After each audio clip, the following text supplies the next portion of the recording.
Hello everyone and welcome to another Pathfinder Lair video. Today I'm not going to waste much time and get right into the Guns and Gears playtest, starting with the Gunslinger class. I sure hope this class is better than it was in Pathfinder 1. Hold up. Okay guys, I'm going into this completely blind, so here we go. Okay, looks like the first thing is, okay, class boost dexterity, makes sense. Okay. A plus con, okay, like most other classes. Okay, oh, uncommon class. That's new. That means you need your GM's permission to play this. Okay. Yeah. Alright. That makes sense, I guess. Huh.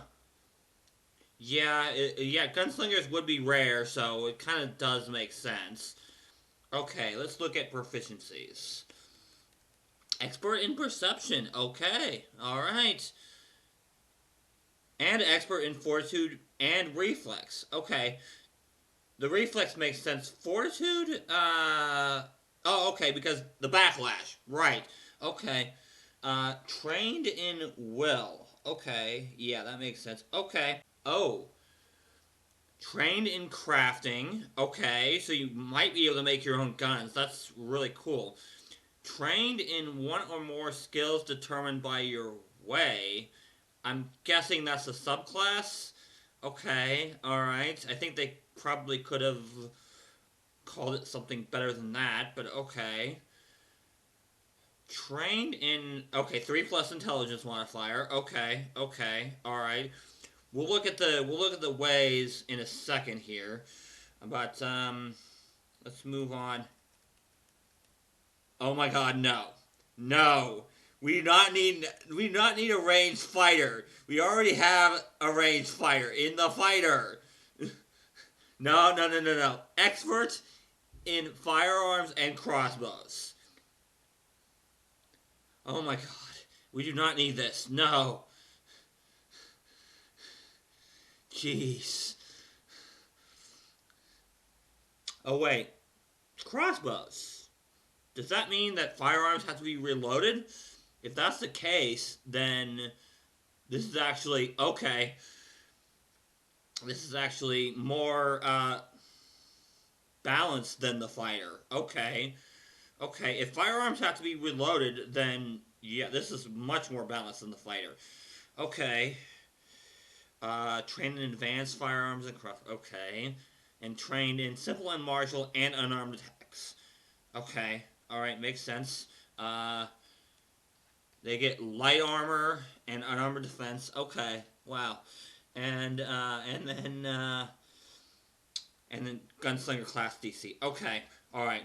Let's see if we can find these ways. Gunslinger ways. Here we go. All gunslingers have a particular way they follow, combination of philosophy and combat style. Okay. Your way grants you a proficiency with a particular skill and unique actions, such as initial G to gain it first level. Okay. Let's see here. We've got the way of the drifter. You wander across the battlefield equally at home, in and out of the fray. Okay.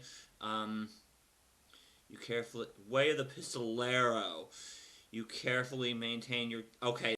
This is the classic Western. Alright. And Way of the Sniper. Okay. That's using a sniper rifle. Okay. Yeah. General feats. Initial proficiencies. Gunslinger feats. Okay, yeah. It is a martial class. But they do get a feat at first level. Skill increases. Yeah. Okay. That's pretty much how it is before. Stubborn. Okay. You don't like proficiency. Oh, okay. So they're proficient. They're expert in all saves by level 3. That's actually pretty cool. Whenever you fail, but not crit fail, a will save against an effect that would give you the controlled condition. Okay. Alright, so I don't know how often you're going to run into the controlled condition, but it's sounding like if you fail, it might only be once, and it might just be that if you fail the second check, then but not crit fail, obviously, then you get another one next turn. I'm not sure. It doesn't explain it well. Okay, ability boost, ancestry, feats, gunslinger, weapon mastery. No, no, master at fifth. They really are just a ranged fighter, but they only get it for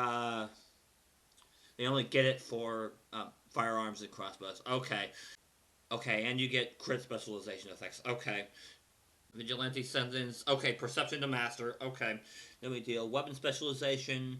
Okay, all right. You get an advanced deed from your way. Okay, that's interesting. Okay, I'll have to look at those later. Um, uh, Class DC to expert. Okay, evasion. Yeah, it's um, it's reflex saves to master and auto crit successes. Okay, let's see here. Gunslinger. No. Legendary at level 13? Come on. Are you kidding me? In addition, select one additional weapon group and become marshal in that. Okay, and become master in that. Okay, light armor expertise. Okay, all right. So expert in wow. They don't get expert in light armor until level 13. Oh my god, these guys are glass cannons. These guys are so glass cannons. Oh my god, they're gonna get hit so easily. Yeah, which kind of makes sense because they're meant to be ranged, but still, wow. Greater deed of your way. Okay. Weapons specifically. They get Juggernaut. Okay. All right. Okay. So yeah. All right. So fortitude to master and auto crit. Okay. Yeah. Shootist edge. Hmm. Class DC to master. Oh my god, this triples their range. This triples their range. Yeah, seriously. It does. Yeah. I'm guessing here that it doesn't just delay it. It's just like if you're like 800 feet away, if the enemy is like 800 feet away, then yeah, you're gonna take a -6. You're not gonna take a -2 because normally it's -2, -4, -6. But yeah, I'm guessing that's how it works. That's how I ruled it. Perception to legendary and master in light armor. Okay, let's look at the ways. Way of the Drifter. You're wandering from land to land with your gun and melee weapon. Okay, so it sounds like this is a up close. Um, yeah, it definitely sounds like this is an up close gunslinger because they use a melee weapon.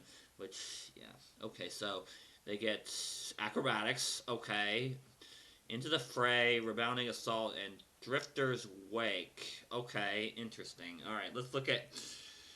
Okay, so when you roll initiative, you can interact to draw a ranged weapon, and this is quick draw. This is literally quick draw for free. Oh, it's not just that; it's double quick draw, and you can stride.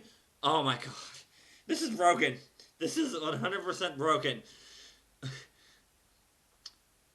As a free action, whenever you roll initiative, you get 2 quick draws and a stride. Oh my god, that is broken. That is completely and totally broken. Free action, just quick draw twice and then move. Wow, wow, just wow. Okay, so at level 9 they get Rebounding Assault. So for 2 actions, if you're wielding both a loaded firearm and a crossbow, and a one-handed melee weapon. Okay, so let's see here. Make a thrown range strike with the melee weapon, and then a range strike. Okay. Both strikes have the same multiple attack penalty. Okay, so if you do this first, then they're not going to take a penalty. If the melee weapon doesn't, it gains the 10 thrown 10 feet. Okay. Oh my god. So basically, you throw the melee weapon and then hit it with your freaking gun.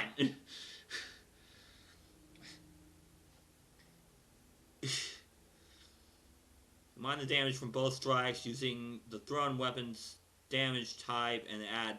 Oh wow. Oh my god. And if you hit with both strikes, it returns to your hand. Oh my god. This is so cool. This is ridiculously cool. Okay, let's see here. So, but if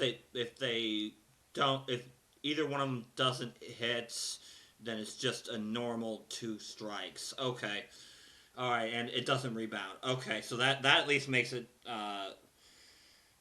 balanced. But still, this is so cool. This is ridiculously cool. This right here makes me want to play a Drifter Gunslinger. This right here.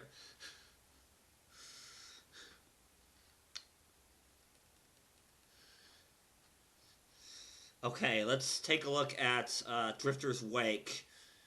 You stride across the battlefield, striking foes down as you go. You stride without triggering reactions. You can strike up to 3 times at any point during your move, I guess. Yeah. Each attack must target a different enemy. Okay. And must be made with a firearm, crossbow, one-handed melee weapon, or an unarmed attack. So you don't get two-handed weapons, other than firearms or crossbows. Each attack does count, but your multiple attack penalty doesn't increase until you've made all your attacks. Okay, alright, so this is a lot like the, okay, this is broken. Yeah, this is broken too. I mean, my god. I mean, the only thing is, you have to target a different enemy each time, and you only get 1 stride, but still. Okay, let's take a look here. Oh, there was something else I wanted to take a look at. Hold on. Let's look at, yeah, okay, flourish, and press, just like fighters. Okay. Misfire.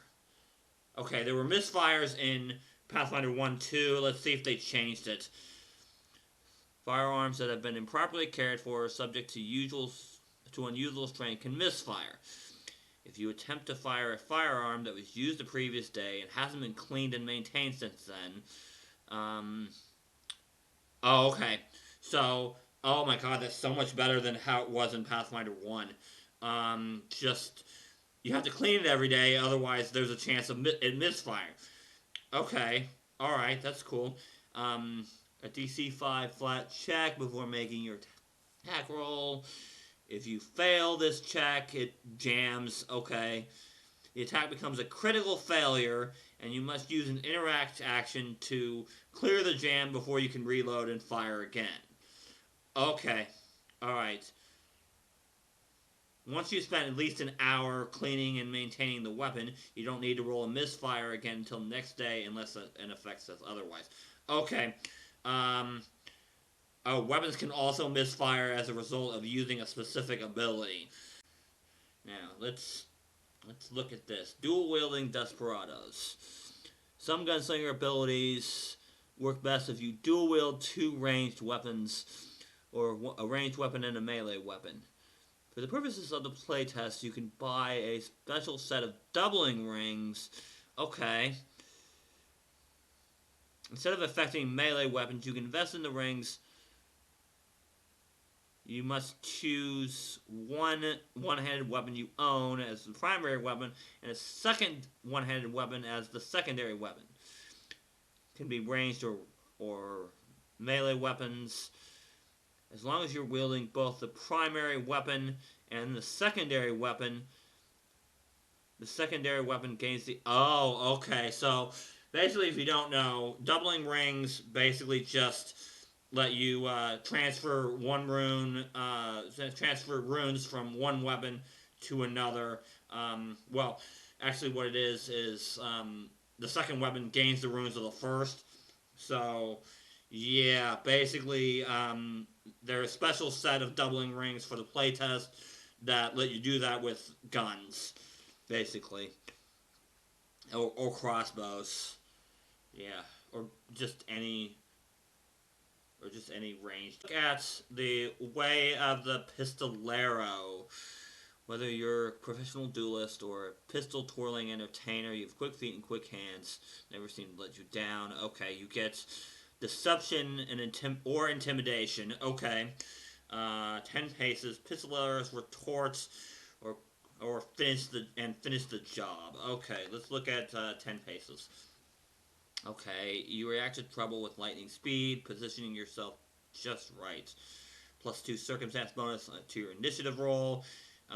Interact with to draw a crossbow, firearm, or one-handed melee weapon.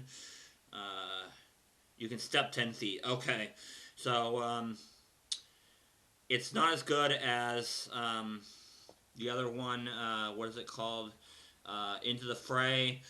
I mean, you don't get to draw 2 weapons and stride, but you do get that +2 to your initiative, which is pretty good. So okay, let's look at Pistolero's retort. Okay, so if a foe within your reach or your weapon's first range increment critically fails an attack roll against you, okay, you get to hit them. You basically get a ranged attack of opportunity if they critically fail an attack roll against you. Okay, alright, getting a ranged reaction is always pretty good. Let's look at finish the job. Last action was a failed strike with a firearm or crossbow held in one hand. Okay. So, though your last attack failed, it set you up for another. Make a strike with your other hand using a second loaded firearm or crossbow, a one-handed melee weapon, or an unarmed attack. Multiple attack penalty doesn't apply to the strike. Okay, this isn't near as good as Drifter's Wake. Yeah, for one action, yeah. No, this isn't near as good as Drifter's Wake, but yeah. Okay. Alright, it's still pretty good, though. Yeah. Okay, now, Way of the Sniper. Okay, this one I've been looking forward to reading. Let's see here. You're practiced a style of shooting that seeks to ensure that first shot is perfectly placed. You keep hidden or at a distance, staying out of the fray and being unseen, bringing unseen death to your foes. Okay, stealth makes sense. They're really going with one shot, one kill as the initial. Wow. Vital shot and ghost shot. Okay, so let's see here. One shot, one kill. Your first shot is the deadliest. You interact to draw a firearm. On the first turn of this encounter, the first strike you make with that weapon deals an additional 1d6 precision damage. Okay, so basically you get sneak attack on your first strike that encounter. Okay. All right. Cool. Okay. Now let's take a look at vital shot. Careful shot against an unexpected opponent pierces a vital organ. Make a range strike. If the target is flat-footed, the strike deals an extra die of damage, and the foe takes persistent bleed damage equal to. Oh my god! Oh my god! This is broken. So basically, if the barbarian has him in a grapple and he's flat-footed, by this point, you're already gonna have like a striking rune on your gun or crossbow. So yeah, it's gonna do 2 extra dice of damage, and oh my god, persistent bleed damage equal to, and that's 2d6. So it's gonna take 3 dice from your weapon, and it's gonna take 2d6 persistent bleed damage. Oh my god, that okay, that is broken. Or if they just don't see you, you get this. Okay, let's look at ghost shots. Make a firearm for 1 action. Make a firearm or crossbow strike. If you're hidden, undetected, or unobserved by the target, your strike deals. Oh my god. Okay, so this essentially gives you 1 shot, 1 kill every turn, but only once a turn. But still, yeah. Oh, and after the strike, you don't automatically become. Oh, wow. That's huge. That is huge. I can see why this is a 15th level thing. Yeah, you're basically just like, shoot and remain hidden. Yeah. Shoot, remain hidden. Yeah. Uh huh. Yeah, definitely worth it.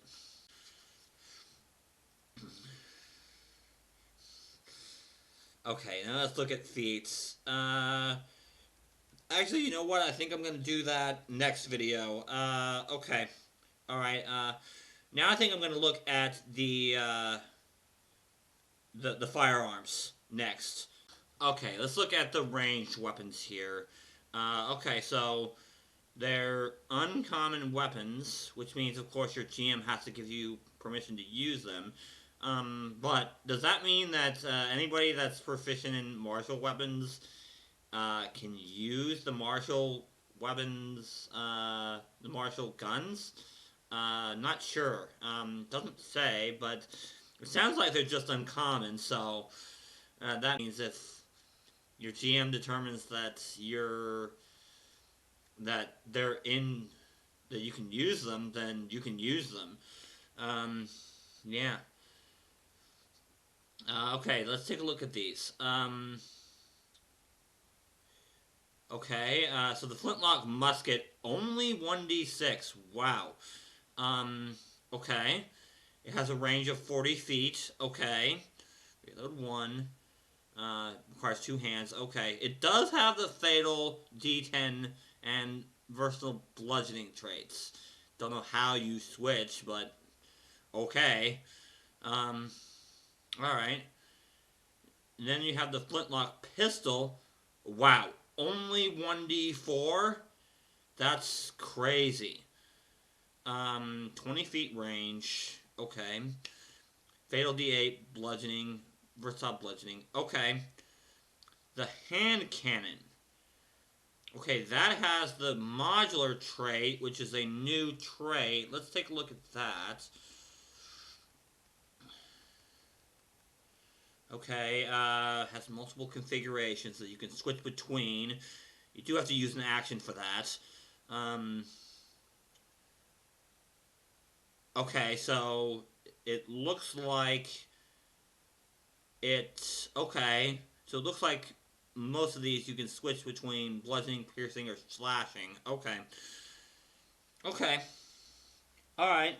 So not as much. Only 10 feet range, but that makes sense because you're giving up range to be able to do multiple different types of damage. Okay. And fail D8. Okay. Now let's look at the uncommon martial ones. Arquebus, I think that's how you pronounce that. Okay, 1d8, range 80 feet. Okay, so this is the sniper rifle. Oh, it even has the sniper trait. Um, oh, wow. Fatal D12. So that's actually the only one that, other than the Great Pick, that has the Fatal D12 trait. Okay, so it also has the Unstudy trait, which is another new trait, and versatile bludgeoning. Okay, let's take a look at those traits. So sniper, When you hit a flat-footed creature, deals 1 persistent damage in addition to its normal damage. Okay, and it's +2 if the weapon is +3. Okay. Alright, makes sense. Now let's look at Unsteady. This weapon is difficult to aim without taking measures to stabilize it. Firing this weapon has a -2 circumstance penalty unless the weapon is attached to a tripod or the wielder takes an interact action to aim before... Oh, wow. This is a great balancing mechanic. Yes. Yeah. So, basically, you have to spend... You either have to put a tripod up and commit to where you're at, or you have to spend an action to get rid of that -2. Yeah. Great balancing mechanic. I love this. And it makes sense, too. Yeah, because think about it. If you're using a sniper rifle, you gotta aim first. Yeah. Yeah, okay. Cool. Alright, let's see. Then we have the Blunderbuss, which was actually in the Age of Ashes adventure path. Let's see. 1d8, 15 feet. Okay. Scatter, that's a new feature. And versatile bludgeoning. Okay. That's a new trait. That's actually the last new trait, I think. Oh my god. This weapon fires in a cone. This weapon 100% fires in a cone. When attacking with a scatter weapon, choose one target within the cone to be the primary target. This creature is targeted and damaged based on the result of your attack roll as normal. Okay. And then all creatures within... Oh, okay. So it doesn't do max damage to everything in the cone. That'd be broken. No, it just they get hit by a little bit of shrapnel. Everyone else in the cone. Yeah. So, but if it's a +1 weapon, if it's a striking weapon, it gets 2 damage. If it's a greater striking weapon, it gets 3, so on. Yeah. Okay. So it's not as broken as I thought. Okay. Alright. And then we have dueling pistols. 1d6, 30 feet range. Okay, it has a concealable trait. Fatal d10 and bludgeoning. Okay. I'm wondering what it means by first level on the arquebus and the dueling pistol. I'll have to look into that. Maybe it's a feat thing. I don't really see anything... I'll take a look here and see what's and see if I can figure out what it means by first level here. Okay, so no, I didn't find anything about what first level means, but but maybe that's a feat thing. I'll look at feats later on. In the meantime, here's the crit specialization effects for firearms. It's basically the same thing as hitting with a club. They have to succeed on a fortitude save against your class DC or be stunned 1 because, they just got shot. Anyway, I think that's going to wrap up this video. If you enjoyed this video, leave a like and subscribe for more Pathfinder 2nd Edition content. You can also check out my Discord and my Facebook and Twitter feeds.